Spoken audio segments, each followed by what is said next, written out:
1757 সালে আমাদের ছোট্ট একটা ভুলের কারণে আমরা আমাদের স্বাধীনতাটা হারাই বিরোধীদের কাছে।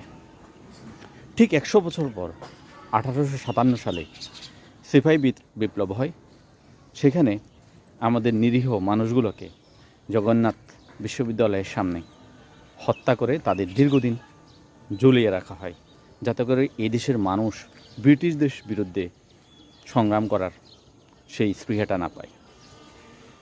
1947 সালে আমাদের দেশটা স্বাধীন হয় ঠিকই, কিন্তু আমাদের এই ভূখণ্ড একটা বিনদেশীদের কাছে বর্গা দেওয়া হয়, অর্থাৎ একটা বিনদেশী আমাদের এই ভূখণ্ড শাসন করবে।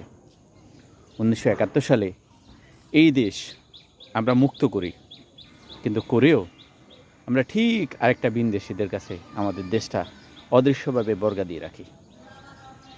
2024 সালের তরতাজা 1600 মৃত্যু সত্ত্বেও এই দেশ স্বাধীন করতে পারিনি। একটা রুলিং পার্টি ক্ষমতায় আসে, তারাও এই পুরো সিস্টেমটাকে, এই মৃত্যু, মানুষের হত্যা নিয়ে তারা প্রশ্ন তোলে। এটা কার ইশারায় হচ্ছে? এই দেশ, এই জাতি, এই মানুষ হৃদয়ে, আত্মায়, মগজে, মননে কখনো স্বাধীনতা ছিল না। সময়ের সাথে সাথে 2040, 50, 60 সাল অথবা 2100 সালে আবার এরকম একটা বিপ্লব ঘটবে, তারপর আবার চুরি হয়ে যাবে।